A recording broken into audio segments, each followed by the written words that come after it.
Haleluya. Tuhan bersamamu. Inilah Injil suci menurut Santo Yohanes.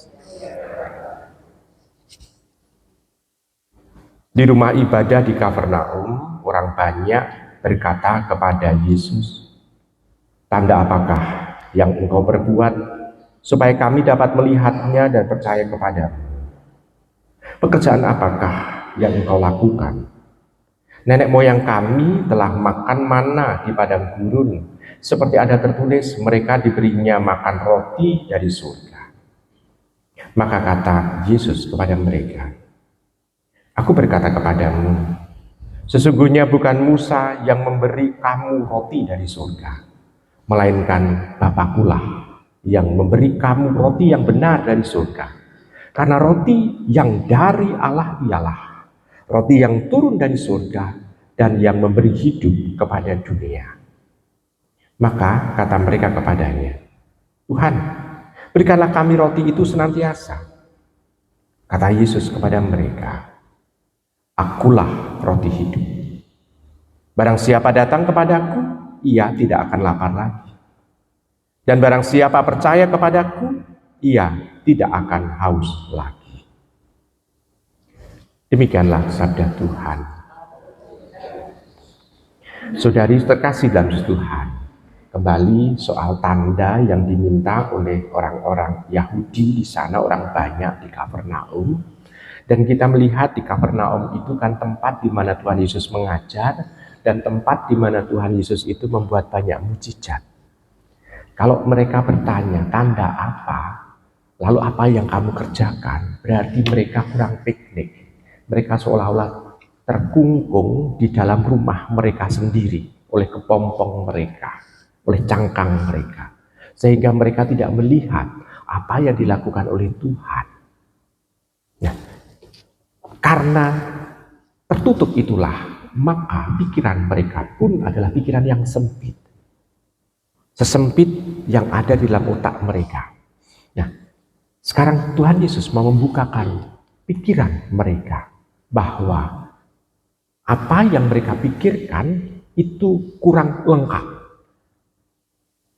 Orang Yahudi mengatakan bahwa dulu leluhur kami itu diberi makan mana di padang gurun.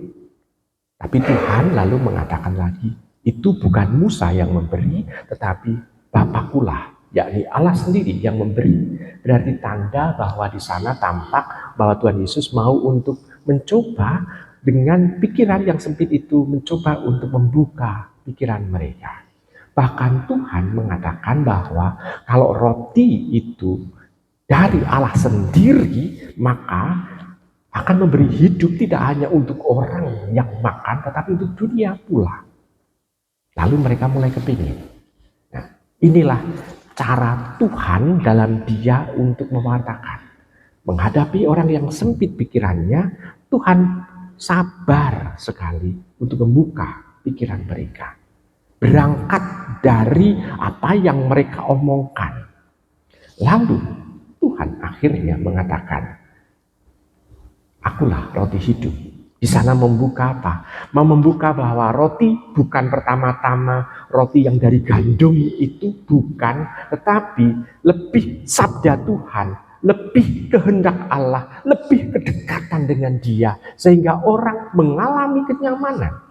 Karena Tuhan sendiri, orang-orang yang dekat dengan Dia, dengan Tuhan misalnya pada saat kelaparan, Tuhan sudah memberikan bisa pergandaan roti. Orang mengalami badai, Tuhan bisa menenangkan badai, berarti kenyamanan dan orang merasa aman. Dan aman itu sebetulnya adalah berkah Tuhan.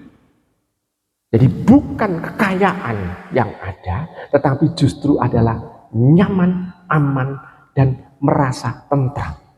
Di situ Tuhan memberikan sesuatu kepada orang-orang banyak tentang hal itu.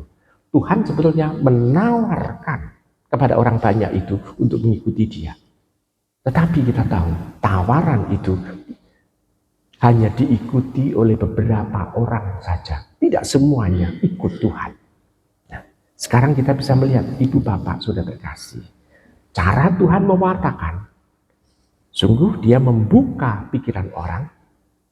Tuhan betul-betul mau menjelaskan apa yang memang harus terjadi, tetapi tanggapannya sedikit, namun Tuhan tidak pernah kecewa.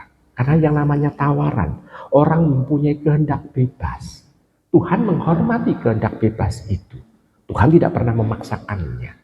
Dan kita tahu sendiri kalau orang sudah memilih, yaitu konsekuensinya pilihan itu. Nah, saudara, kasih dalam Tuhan. Kita sekarang bagi diri kita, kita percaya Tuhan adalah roti hidup.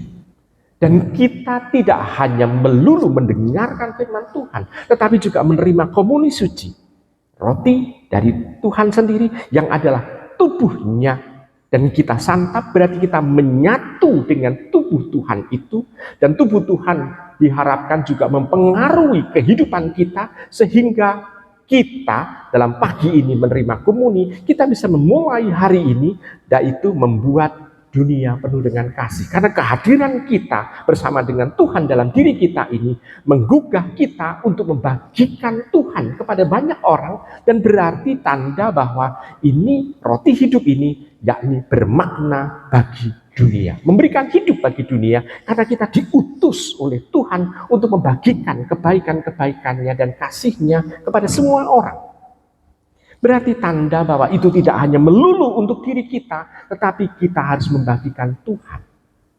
Kalau Tuhan yang kita bagikan, Tuhan akan berlimpah ruah di dalam hati kita. Kalau makanan yang kita bagikan, lama-lama akan habis. Tetapi kalau Tuhan Yesus yang kita bagikan, Tuhan Yesus justru akan mengakar di dalam diri kita dengan kuat. Nah, saudara, terkasih dalam Tuhan, maka di sana Tuhan mau mengatakan bahwa barang siapa datang kepadanya tidak akan lapar lagi karena dipuaskan oleh Tuhan. Dan barang siapa percaya kepadanya tidak akan haus lagi karena dipuaskan oleh Tuhan juga. Maka kita diharapkan mampu untuk memberikan diri kita pula kepada orang-orang yang kita hadapi. Selamat merenungkan.